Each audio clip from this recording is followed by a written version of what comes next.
Hello guys, so as you already know from the lectures, when a function is continuous. But for a function to be continuous, we actually need to make sure that three conditions are met.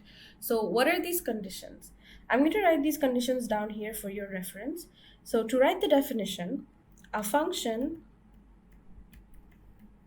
let's call it f, is continuous at a given point, let's call it c, if the following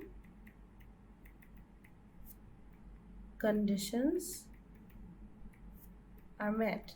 So these conditions that I'm talking about are: number one, you have to make sure that f of c is defined. So that means that at the given value c, our function f has to be defined. So number two is we need to make sure that the limit where x tends to c of the function exists. So obviously we know when a limit exists. So for a continuous function, we need to make sure that at the value that we're trying to analyze its continuity, that limit should exist. Number three is most important, is that we need to make sure this limit equals to the value of the function at that given value. So let's try and see what this really means. So for that, let's look at this example where we're asked to find the continuity, or in fact, if this function is continuous or not. So we have the function root 9 minus x squared, and we're asked to find if this function is continuous or not. So we're not given a general point, or we're not given an exact point where we're supposed to find its continuity. So for that, what we need to do is we need to find its natural domain. So from this function over here, you can see that its natural domain actually lies. So its natural domain actually lies between,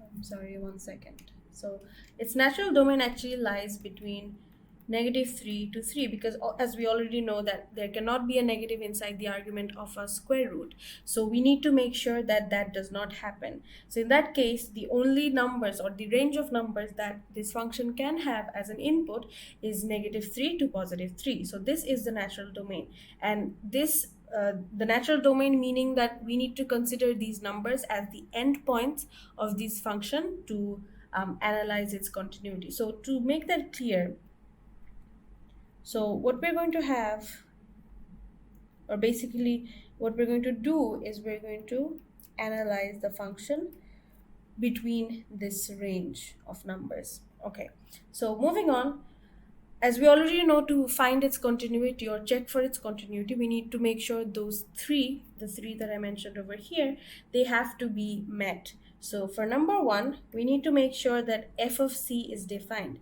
Now, as we don't have a specific point and we're considering the natural domain here, so c can be either -3 or +3 in that manner. So let's take c to be -3 first. So at -3, the function becomes,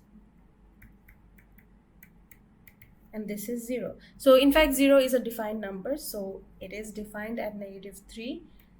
Let's take 3 now. So at +3, this function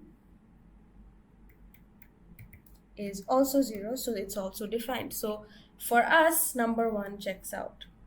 So moving on, let's check if number 2 is met or not. So at number 2, we need to check if the limit of f of x exists. Now, for this function to be continuous at the endpoints, like I already said, that we are considering the natural domain and these numbers are acting as the endpoints, like you can see from here.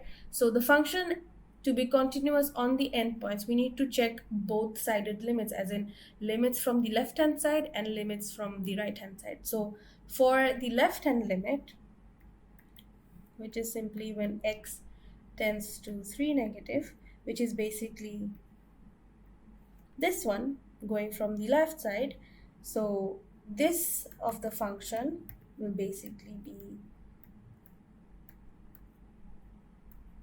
9 minus x squared, and this will equal to, moving in the limit inside, so this is 9 minus 3 squared, which is 0. So you see that we don't get any indeterminate forms or anything that is undefined. So this limit exists. Now moving on, for the right hand limit, which is negative 3 plus, you can see from here that considering the right hand limit, the end point we're considering here is negative 3. So the limit of this function will basically be similar to the one that we already found. So moving on, imposing the limit, what we will get is also 0. Now you see from here that the left hand limit, which is the limit that we found first, is equal to the right hand limit that we found later on. So since both sided limits are equal, that means that the limit exists. So in fact, number 2 is also checked out. For number 3, we need to see if this limit that we found is equal to the function, the value of the function at the given value. In fact, for both of these cases, we see that the value of the function at the given points is 0, and also the limiting value of these functions are also 0. So in fact, they are equal. So we see that number 3 is also checked out. So for this, we can say, I'm going to write it over here, that f of x is continuous.